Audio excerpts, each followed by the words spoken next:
Chief Coroner for the province of Ontario, and I'm here with Dr. Joel Kirsh, who's one of the regional supervising coroners in our office and is the chair of the Pediatric Death Review Committee here in Ontario. And Joel is a pediatrician who brings years of experience in assessment of children in the clinical world to the table of death investigation.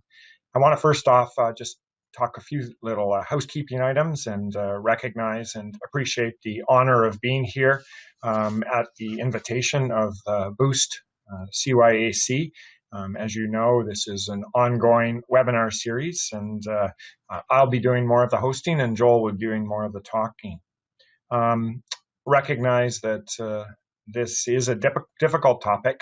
It's always a very challenging time when a child dies, even more challenging for those who might have been providing service or, in fact, family members of the child who died. And at times it might sound like we're being somewhat clinical, and I just want to remind everybody that while that happens at times, we are not forgetting the loss of a very young person in our worlds and how impactful that is to everybody.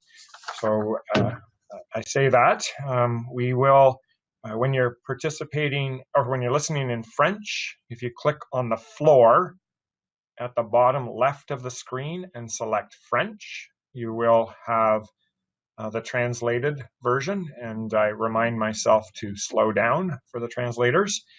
And to see and follow with the PowerPoint presentation in English, click Presentation on the top left of the screen. And to hear the presentation in French, download the version by clicking on the documents on the right. So listening in French, click Floor at the bottom left. To see in English, presentation on the top left. To follow along in French, download the French version by clicking the documents on the right. Feel free to download the presentation as you wish by clicking on that documents. We will have time for questions and answers. We will hold till the end of Dr. Kirsh's presentation to have those questions. Please submit them by going to the toolbar on your right, click on messaging and then participants and type in your question. And you can do that at any time through the presentation. If you're watching as a group, please enter the number of participants in the group by clicking on messaging and then participants. And that's really important for Dr. Kirsh and I for our performance reviews. We like to have a known, I'm just kidding, but please carry on with adding the numbers. And I'm going to pass and turn the computer slightly to my right to Dr. Kirsh.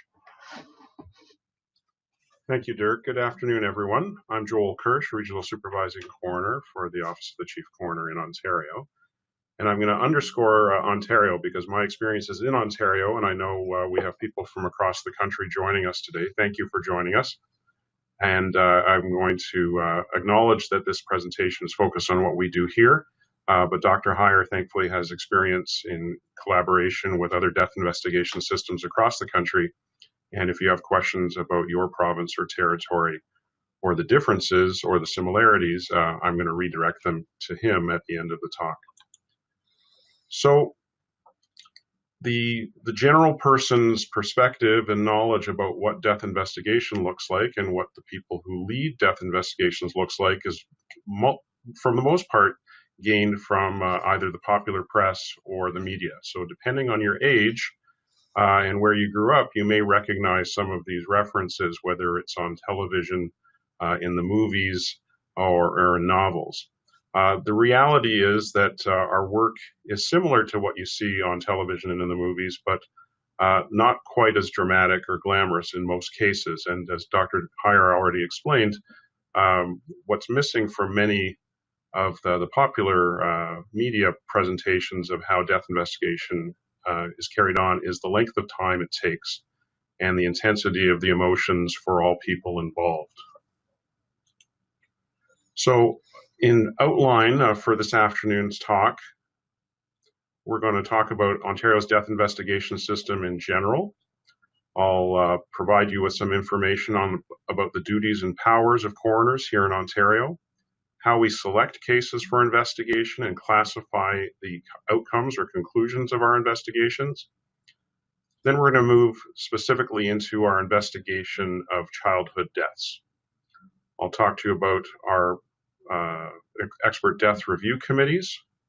And in a public health interest, I want to leave all of you with more information than you came into this webinar with about unsafe and safe sleep environments for infants, because I see these as important opportunities for anyone interacting with families with infants to assess the environment those infants are living and sleeping in. And I'm also going to give you a sneak preview of some future directions for the pediatric death investigation system in Ontario.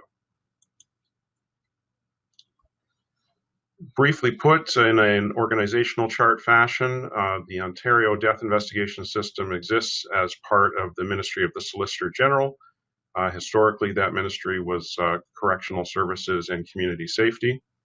The Death Investigation System is made up of two interacting and interrelating components, specifically the Office of the Chief Coroner and the Ontario Forensic Pathology Service. There is a Chief Coroner. He has two deputies, and there are 11 regional supervising coroners distributed geographically around the province. And we supervise about 300 investigating coroners in all varieties of professional settings in terms of their clinical practice, as well as the regions they're working in, whether it's a big city or a small town. In Ontario, death investigation is a medical model. A coroner must be a licensed physician. The formative legislation that covers coroners, the Coroners Act, places a legal expectation on investigating coroners to answer what we call the 5 questions, and I'll tell you what those 5 questions are on an upcoming slide. Our work is in the public interest. We want to prevent deaths. So in addition to answering the 5 questions, we will also determine whether an inquest, which is a more judicial structure of death investigation, is necessary or unnecessary, and also make recommendations to prevent further deaths that may or may not be in similar circumstances. In order to accomplish all of this, a coroner in Ontario has broad search and seizure powers under the Coroners Act that in some cases exceed that of law enforcement. The motto of the Ontario coroner system is that we speak for the dead to protect the living. The 5 questions that a coroner is obligated to answer when they undertake a death investigation include the following. Who was the deceased? When did they die? Where did they die? What was the cause of their death? And how did that death occur? And we often term that last question, the how the death occurred, as the manner of death, or by what means. Now, there is sometimes confusion in the lay public, in law enforcement, in the medical profession, and the healthcare professions, and even amongst investigating coroners when they are new to the work, about the difference between a cause of death and a manner of death. For the purposes of this discussion, a cause of death is best defined as the illness or injury that immediately led to death. So a cause of death could be coronary artery disease, or in a non-natural or a non-disease situation, a blunt force head injury, someone being hit on the head with a heavy object. The manner of death gives us more information about how that cause of death occurred. So in the latter example, a blunt force head injury could be incurred by falling down and hitting your head. That would be an accident.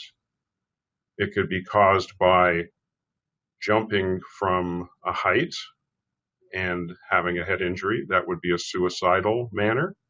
Or it could be caused by someone hitting you on the head with a hard object causing the injury.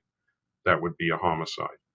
In the Ontario Death Investigation System, there are 5 options for classifying a death. They are natural, accident, suicide, homicide, and undetermined. That last manner, undetermined, is what we use when there's either not enough information to determine the manner of death, or in some cases, there's a significant contest or competition between 2 or more manners where there are signs or information pointing in more than one direction as to how someone died. So we talk about the different manners of death. A natural death is a death related to a natural disease or its treatment, or a complication of its treatment, or a complication of that disease. So anything arising from a natural disease is considered as a natural death. An accidental death is one that occurs due to an unforeseen external event to the person's body. So a fall would be an accident, a car accident would be an accident. Very few events that occur in healthcare are mannered as accidents unless it was an abrupt failure of medical equipment. Suicides are deaths due to the purposeful act of the person who died. So they are non-natural deaths and they are non-accidental deaths. As you can imagine, there may be cases where in the investigation of a death, it's unclear whether a person died accidentally or suicidally based on strictly the circumstances of the immediate death. And when we investigate these deaths, we look for other information from next of kin, from law enforcement, from healthcare about the person's state of mind and planning around the event. Homicides are non-natural deaths that occur to the action of a person other than the deceased. They do not require criminal intent. It just has to be a purposeful action. Sometimes families and law enforcement and the lay public will be confused by a coroner's determination of a manner of homicide when charges are not laid. In the contrast, the other possibility also exists where charges are laid where a coroner doesn't find a manner of homicide. And there's undetermined, which is when we cannot assign a manner of death to a specific case. I would add to increase your understanding of the point I made about the interaction between manner in the coroner system and the criminal system is that no conclusion of a coroner under the Act can be a legal finding in a court of law, and it's not binding on police or the judiciary. So there may be a mismatch when you're dealing with families in death investigation between a coroner's conclusion and what occurs on the judiciary or law enforcement side of the investigation. So now that I've gone over the different manners of death, I'm going to briefly tell you about what deaths we do investigate. We investigate all non-natural deaths.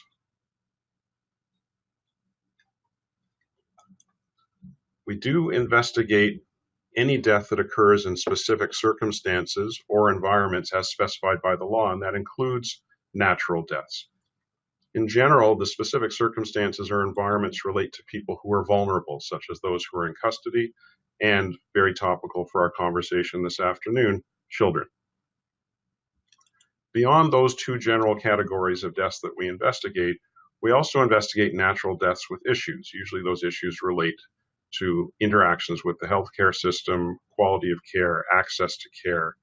The coroner's office will often be asked to act as a third-party, non-biased investigator in those cases.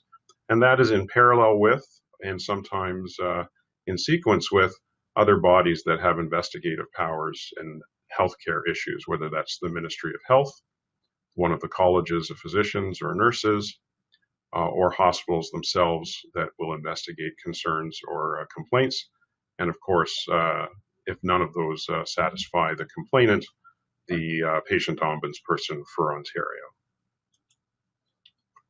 Amongst the specific natural deaths that lead to mandatory investigations for coroners, as I said, they are vulnerable populations.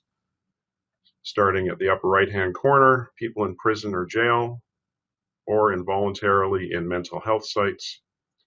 Moms and infants are a vulnerable population, and thus we have a very low threshold to investigate deaths of either a mother or an infant in the perinatal period.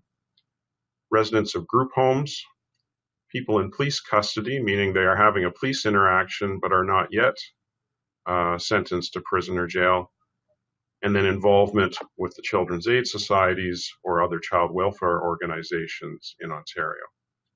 And that extends backward for a period or window of 12 months prior to the death. So if a case was closed in the 12 months prior to death, we would still take that case on as a mandatory investigation. Now, to do our investigations, as I said, we have broad search and seizure powers. Those powers and the coroner's jurisdiction really begin with the dead person and then extend outwards from that, essentially in concentric circles.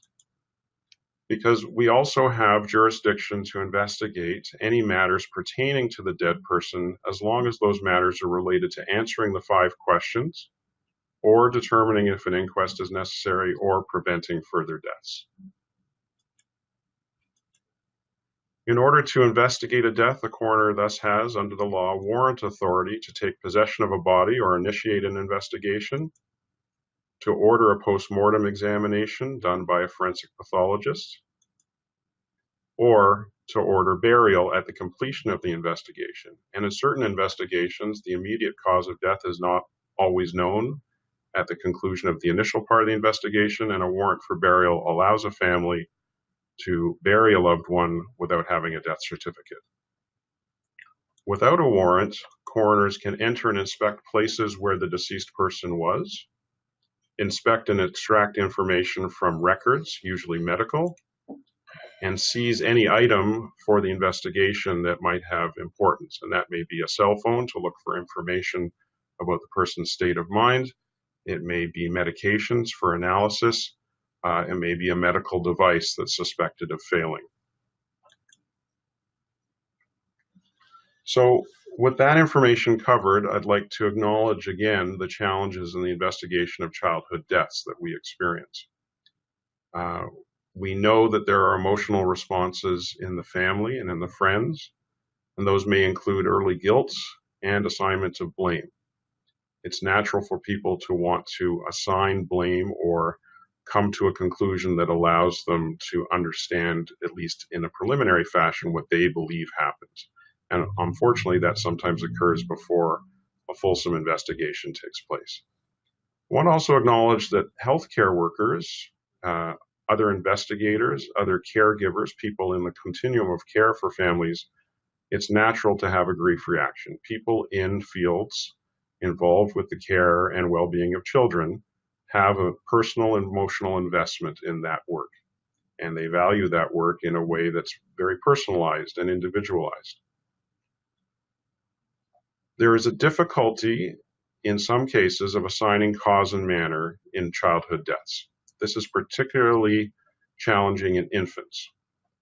Amongst the different causes of sudden unexpected deaths in infancy include what used to be called SIDS, or sudden infant death syndrome, which I'll talk more about in a few slides, a wide range of metabolic or chemical derangements of the body systems, heart problems, problems with medications or toxicologic substances, and infants are particularly susceptible to airway obstruction in a number of different situations. The challenge with all of these types of deaths in infants is they often leave very little in the way of hard evidence, either clinically while the child is alive or forensically and pathologically after the child has died.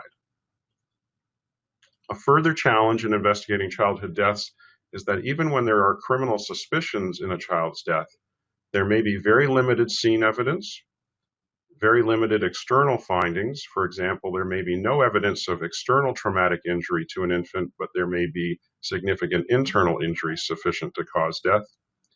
And even when a traumatic head injury is present, there are challenges in being able to confidently assign a manner of death to that case, in that how did the child acquire that traumatic head injury. And lastly, thankfully, there are a small number of these deaths, which makes it challenging for any one individual or small group of individuals to develop exclusive expertise. So to combat these issues, we rely heavily on investigative protocols, because to arrive at an accurate investigative conclusion, we need to gather data that's self-accurate, but also a complete data set. Pediatric death investigations are inherently complex, and in order to minimize all of the effects I've already described by using a defined approach, the same thing each time, against a checklist is a way to reduce variability and improve the chances of gathering all the information that's going to be necessary. Much of the information may not influence the conclusion, but it may be the one piece of information that one misses that would have brought to a conclusion, a successful conclusion of pediatric death investigation. So our investigative protocols in general terms are defined for all of the major participants in a pediatric death investigation. Coroners, we have policies and guidelines as well as a structured data collection template. Police have their own policies and protocols, including in most jurisdictions, a need for internal escalation. So in most pediatric death investigations, when the police are involved, they'll internally escalate the investigation to involve their criminal investigative bureau, even if there's no obvious criminal concerns, or the homicide team, even if there's no suspicion, at least at the outset, that a homicide has occurred. Our forensic pathologists have their own protocols for conducting the postmortem examination, and all of their reports undergo mandatory peer review. Historically, that was by a single peer, and now that is by a group of peers. On the children's aid side, there are a variety of internal and external review structures that are expected when a child dies. I'll talk more about that, about the interaction between the child welfare system and our pediatric review committee. And that is the last piece of the investigative protocols, is that all of childhood deaths in Ontario are eligible to be referred to a pediatric specific review committee for another level of expert review. A bit of history on the Pediatric Death Review Committee in Ontario. It was initially formed in 1991, so almost 30 years ago. The Deaths Under Two Committee to specifically look at infant deaths was formed in 1995, and that number 2 has moved around a bit over the years until most recently it was all deaths under 5. The first task force on joint pediatric mortality was released in 1997, and that led to a number of changes, including the first joint directive between the Ministry of Community and Social Services and the Office of the Chief Coroner in 2000. In 2006, the current joint directive that we operate under regarding child reporting and review and deaths under 5 committee was introduced. And now in 2019, we are in the launching stage of the Child and Youth Death Review and Analysis pilot, which I'll talk to you towards the end of the webinar regarding future directions. Until recently, the Office of the Chief Coroner's death investigation procedures provided for expert death committee reviews for deaths in certain circumstances. And we had 3 committees: the Deaths Under 5 Committee, the Pediatric Death Review Committee for medical deaths, mostly related to complex healthcare issues, and the Pediatric Death Review Committee for child welfare involving children with intersections with the child welfare system in the 12 months preceding their death. And these committees were aimed to contribute to child death prevention through careful, thorough review of each death, discussion of them, and recommendations back. More recently, the work of the Deaths Under 5 Committee has been merged into the 2 Pediatric Death Review Committees. That was done for a number of reasons, both from efficiency point of view, but also recognizing that a specific age to decide how a death should be reviewed is a somewhat arbitrary point to be made. And that's supported by the past history of the Deaths Under 5 Committee having a differing age over several years. So the goal is still the same: to prevent childhood deaths. Now, this is a complicated slide, and I apologize for showing it, but it's to underscore the issue that this is a complicated process that's involved both at the Office of the Chief Coroner, but also in a child welfare agency. According to the 2006 Joint Directive, the death of a child launches a number of events that occur at the child welfare organization and sets a number of expectations for reporting, whether that's a serious occurrence report immediately, a child fatality case summary report within 14 days, and then society internal or external reviews down the road. In there is the review by the Pediatric Death Review Committee to determine the extent of the review process and the complexity expected of the child welfare agency.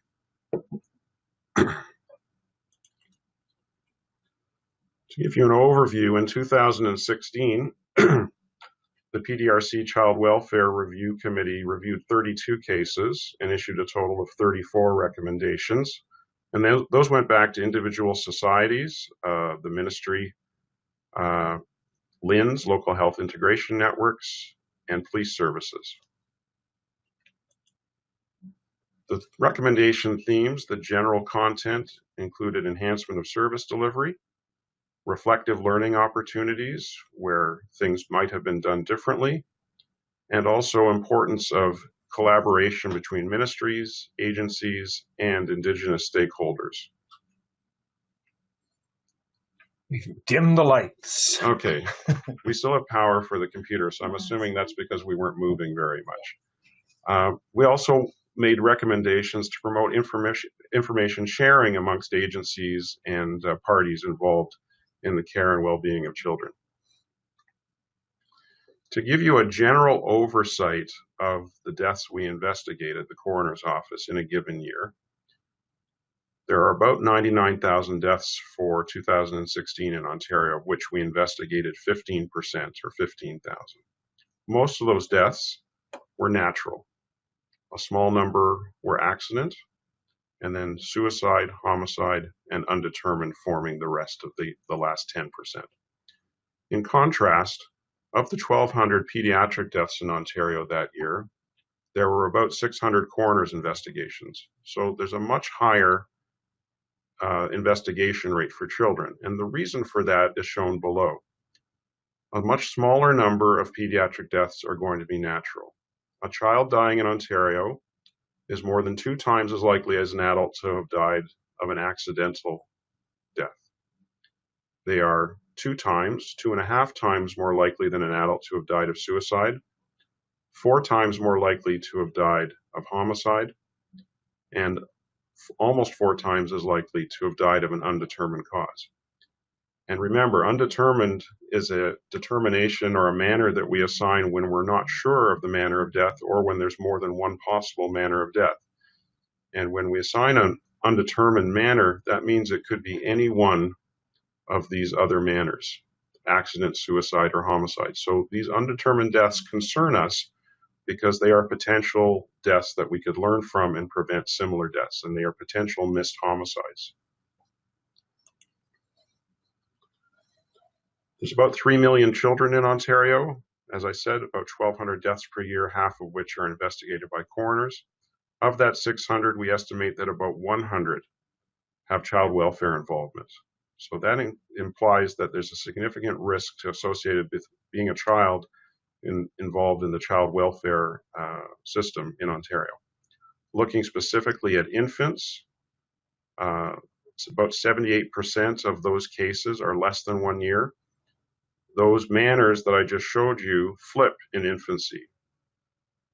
In 82% of infant deaths investigated by the coroner's office, we are unable to find a firm manner of death. Now, that's related in most part to this concept of sudden unexplained death in infants and unsafe sleep environments, but you'll see that there's still a large number of homicides in that group and a very small number of natural or accidental deaths. So back to SIDS, or sudden infant death syndrome, because this comes up frequently when an infant dies and is often a label put on a death pending further investigation.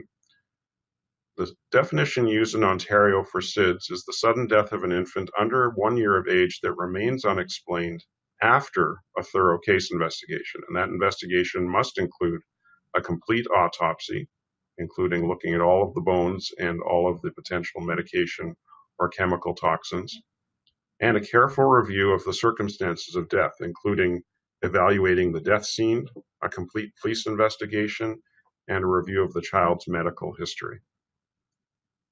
With that in mind, I would point out that it's very rare for the Office of the Chief Coroner in Ontario to assign a cause of death of SIDS, because in most of the cases we investigate, something is found in one of these investigative steps that removes the ability to diagnose it as being an exclusionary diagnosis. Briefly, If any part of the death investigation in a child under 1 year of age is positive, then we assign a manner of death as undetermined, with a cause of death as being undetermined or unascertained. And that may include a child who dies and the autopsy doesn't find a cause of death, but there is an old healed fracture or other fractures that can't be explained by the investigation. Or a child who dies has a negative autopsy, but there's a history of child maltreatment. Or a substance found in their blood or urine that can't be explained, even though that substance didn't cause the death. And very commonly, a negative autopsy, but evidence on the examination of the scene of an unsafe sleep environment. So in the interest of promoting some public health and provide you with opportunities to intervene before tragedy strikes a family, I want to talk a bit about unsafe or compromised sleep surfaces. We know that the most dangerous sleep environments are those that involve sharing a sleep surface, particularly one that isn't properly intended for occupancy by children or infants, such as a couch with an adult. The addition of intoxicants such as alcohol, drugs, or even prescription medications increases that risk. If the adult sharing a sleep surface with the infant has an increased BMI, which is the medical term for body mass index, which is a combination of both height and weight, that increases the risk. Younger infants, whether it's younger through chronologic age or younger through having been premature, are at higher risk. More than one person or animal on a sleeping surface increases the risk. Soft bedding accessories such as bumper pads, multiple toys, or blankets in a sleeping area for a child add to the risk. Soft mattresses or water beds, similarly so. And then fatigue amongst caregivers. And we know that most new parents are going to be fatigued, and that's why removing all the other possible risk factors is so important. And despite all of the public health education that's taken place, despite all of the messaging that's gone out there, some surveys suggest that between 1/2 and 3/4 of adults will admit to having shared a sleep surface with their infant at least once. In a typical year, we investigated 131 or reviewed 131 deaths in the Deaths Under 5 committee before it was transitioned. About half of those were deemed undetermined, and more than a third occurred in an unsafe sleep environment, most commonly sharing of a bed, and those deaths were assigned a manner of undetermined. Adult beds are the most common unsafe sleep environments, followed by couches, and then sleep surfaces intended for use by children, such as cradles, bassinets, or cribs, and less so the playpen, were also deemed to be unsafe due to some characteristic of them, usually additional objects or items in the crib. Infant car seats, mattresses on floors, swings, hammocks, and in at least one case, an adult's chest in a carrying device. So my interest here is to have you take this home as your take-home message if you take home nothing else this afternoon. The safest sleep environment for an infant is supine, meaning on their back, in an approved crib with a firm mattress, which is covered with a tightly fitted sheet. A thin blanket is permissible, but no other content should be in that sleep environment. And there is an additive safety factor to sharing a room, not a bed, a room with a sleeping infant. There are studies that demonstrate this. Now, this is not a commercial placement, but for those of you who are in the position to provide baby boxes and gifts to people who have had a newborn infant, this is one product that is a box that comes with all of the usual baby items.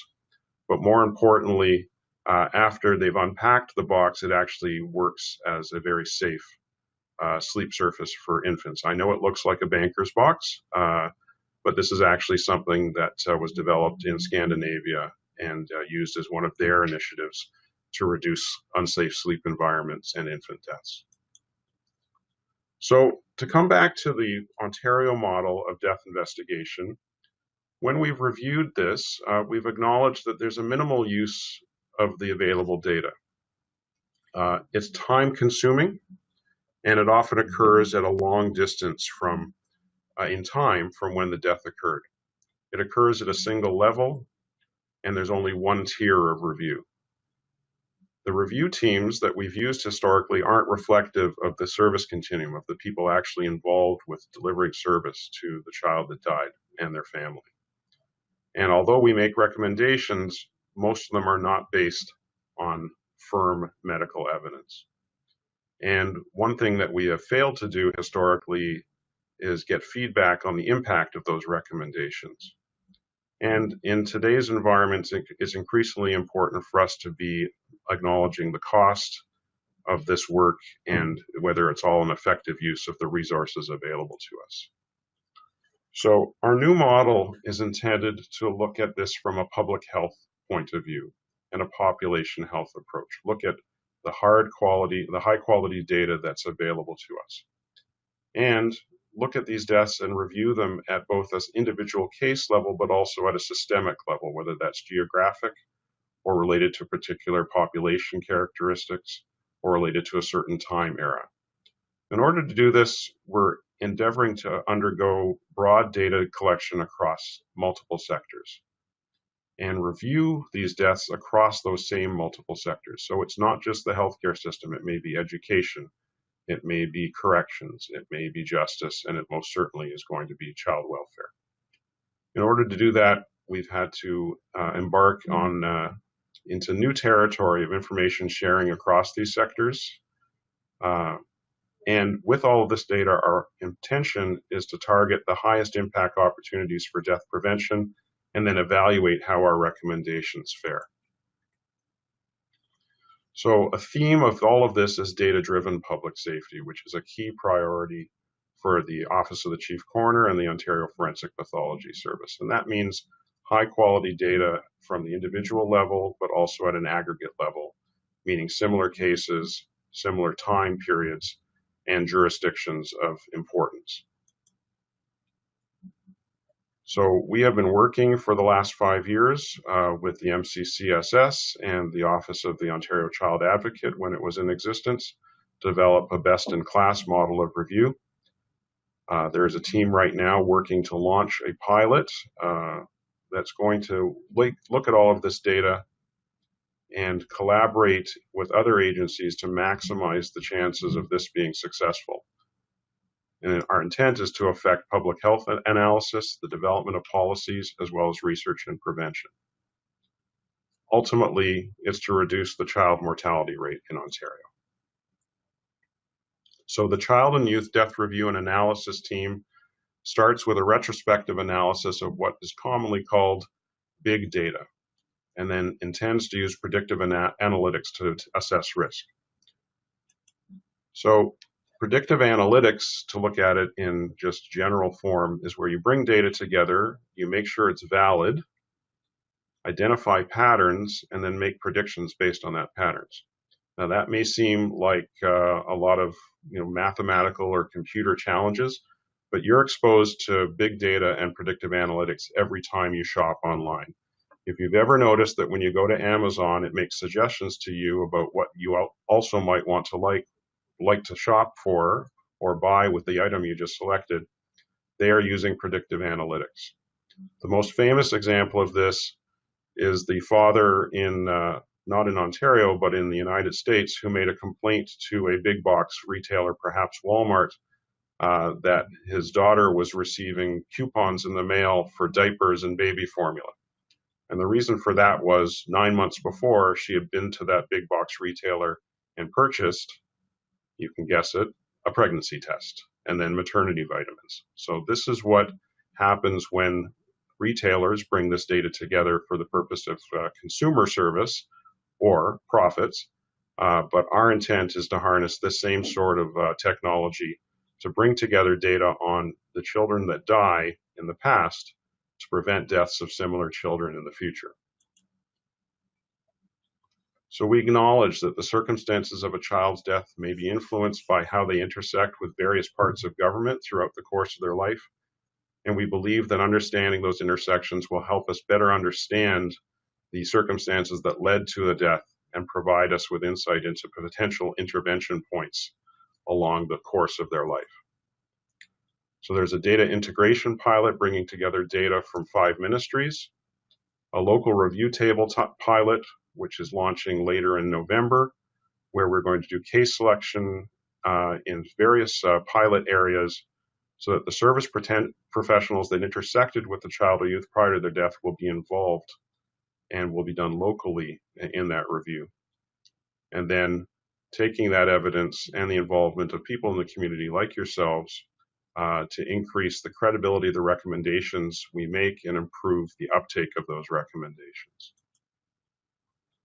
So as I come to the close, the goal is to aim to satisfy 4 key areas: to answer the important questions in a coroner's investigation and support the administration of justice, to help organizations providing services to children, youth, and their families in their compliance and quality of service, analyze and survey and identify trends that will assist us to prevent deaths by learning from the circumstances of deaths that do occur, and continue to promote public safety and assist in the prevention of deaths through education based on the information we gain from these investigations.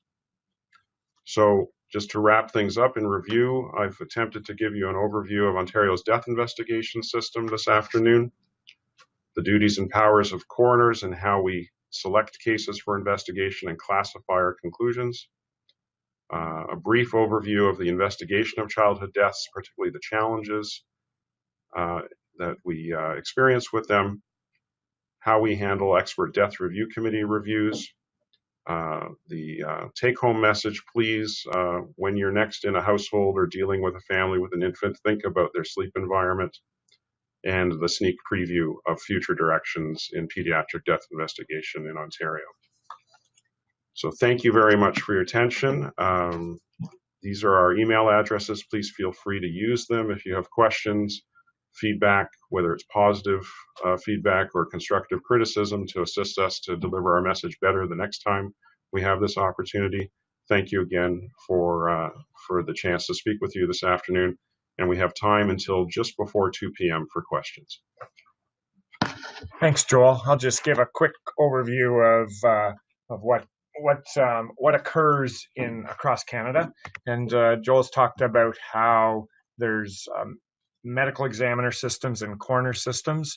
Across Canada, the medical examiner is led by a forensic pathologist who is a doctor who has been trained to perform death investigation and including autopsies. And they have investigators who work directly with the medical examiners to sort through the death investigation. The coroner system is either a medical coroner system, which is what we have in Ontario and what Prince Edward Island has, or it may be a non-medical system, which is Quebec, New Brunswick, Saskatchewan, BC, the territories, all 3 territories. I think I've captured them all. Newfoundland, Nova Scotia, Manitoba, and Alberta are all medical examiner systems. So each has its own approach to death investigation. Generally speaking, in pediatric and child death investigations, they would be cases that each of the death investigation systems would be involved with. So there isn't really a lot of difference in that. It's who the professionals are.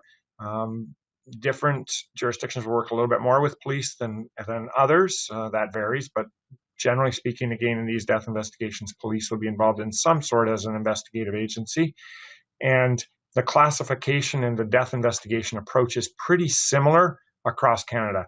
There are jurisdictions, we work together as a group of 13, and we have an approach to classification. The only difference across the country is that some jurisdictions do not include SIDS in their categorization. And I can't remember exactly which ones they are, but it's more than half do not include SIDS, and they would fall into the category of undetermined, as Dr. Kirsh commented on. And to some extent, it's a subtle difference. SIDS, we really are saying we don't know, and which is undetermined. But in the manner in a SIDS death would be natural.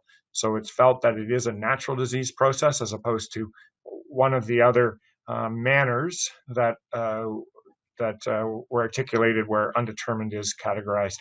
We still do believe that there are natural deaths that occur from a SIDS-like mechanism. There isn't actually a SIDS-like mechanism. It's essentially a categorization of natural deaths that are unidentified.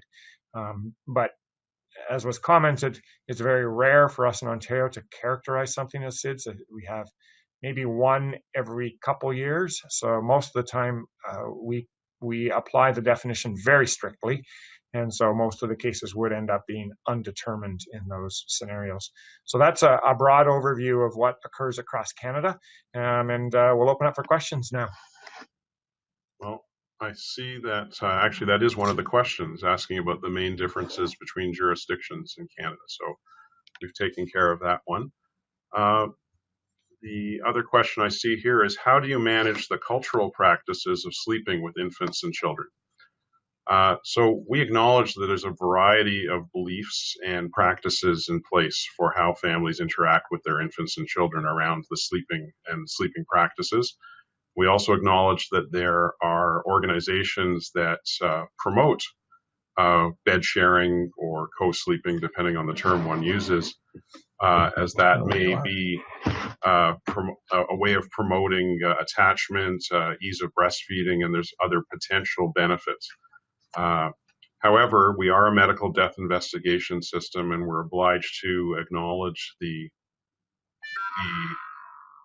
evidence before us in terms of what constitutes an unsafe sleep environment. So we have no jurisdiction to compel families to behave in a given way in terms of how they care for their children, because as a death investigation system, we only become involved with these families after the point of death. But when we do come to conclusions, we do acknowledge that an unsafe sleep environment would have been involved with the death, may have potentially contributed, but we are not an investigative process that lays blame or assigns responsibility. All we can do is make observations about the sleeping environments without judgment. Just to build on that and say it in a different way, essentially when we investigate deaths, we may find that somebody died, a child died in an unsafe sleep environment. We do not have pathologic evidence or determinative factors to say they died from the unsafe sleep environment. So we note that the sleep environment was unsafe by the characteristics that we're aware of in the literature and from our experience, but we do not know whether it did or did not contribute. And there's a real continuum, as I think was commented on what is really unsafe and what's in the area of where does it start from the crib and to the point where there's 3 adults sleeping together in a waterbed with a premature infant, and all have been using intoxicants in some way, and there's 3 dogs. I don't think anybody would argue that would be a dangerous environment to have a child in contrast to the other. Where it crosses, we don't know, and a lot of what we're doing is providing information to those who are in a position to meet with families and to discuss this. We know that there is a risk demonstrated from our work and also from the literature that what's defined as an unsafe sleep environment may place the child at risk of injury or death. And we believe that information should be available for those to consider and to and make decisions and informed decisions made by the parents. So I think we've said the same thing, just a little bit differently. So next question, would there be any bereavement support for the parents? It seems some cultural and religious aspect of such services may help with the investigation. So the answer is yes, in a number of ways. I can speak to my experience in the jurisdictions that I have supervision over. Usually first contact in these sorts of deaths is the victim services branch of the police organization with jurisdiction. That's usually a group of volunteers who, while they are in connection with the police and communicate with families by the police, are not police officers. They are not investigators themselves. We have a full-time family liaison officer at the Office of the Chief Coroner who, if further supports are deemed advantageous or useful for a family in a pediatric death investigation, the answer to that is almost always yes. Our family liaison officer is in a position to connect families with the cultural, religious, geographic, the specific grief resource and counseling supports that match up with their needs. She's got an encyclopedic knowledge of that and is often the point of first contact when coroners identify families needing those supports. In terms of whether that helps with the investigation, that would not be our usual goal of making sure families have those supports. The investigation is going to take place in a way that's professional and compassionate and without laying blame or assigning guilt to any individual. But our hope is that we're able to separate out those support services from the investigation, because I wouldn't want to confuse a family as to our intent in offering them opportunities to talk to someone. That should be protected speech in my view. And it's more general than to child death investigations. We believe that this is something we should be thinking about in all death investigations. This is a very challenging time for some families and loved ones, much more so than others. And we are always trying to think of the way to be ensuring that the best support is provided, and that support will vary from family to family, from culture to culture, from individual to individual. It is something that we're aware of, and as Joel's pointed out, something that we are trying to think of on a regular basis. And we do want our investigations to be culturally safe. It is challenging at times when we don't recognize that, and we need to continue to do our best to hear from others and to think about things in an effective way. And it builds on recommendations as well. They should be knowledge informed, and we're really working towards that, as Joel talked about in the new approach, where we take into consideration the specific circumstances of the individual death and ensure that our recommendations that flow from that are knowledge informed, whether that be cultural, whether that be individual, whether that be community based.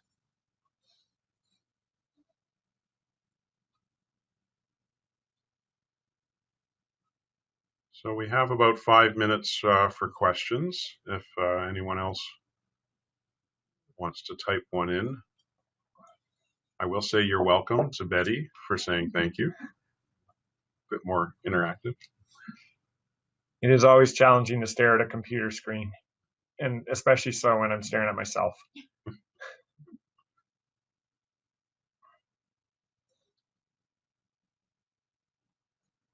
Any questions from the room? Okay. Can we go back to the last slide so that they all have a last look at our email addresses in case they didn't get a chance to copy them down?